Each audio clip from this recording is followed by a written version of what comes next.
God's verse in Jeremiah 31:13 says, "This tells of God's promise to bring back those who were exiled when they were overthrown by the Assyrians. The northern kingdom was no more. But God promises restoration. He will rebuild Israel and Judah.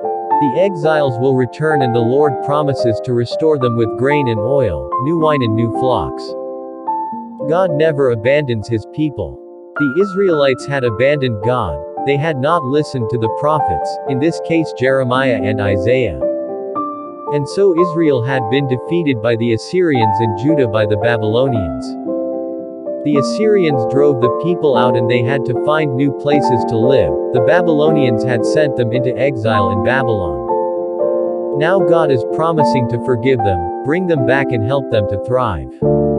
We know, however, that it didn't take that long for them to ignore God, to return to their old ways, and eventually, they are overcome again by the Greeks and the Romans. God brings us back from the disasters we create for ourselves too. We are forgiven for ignoring the commandments and doing whatever gives us pleasure, regardless of the cost. We make a mess of our lives and then beg God for forgiveness.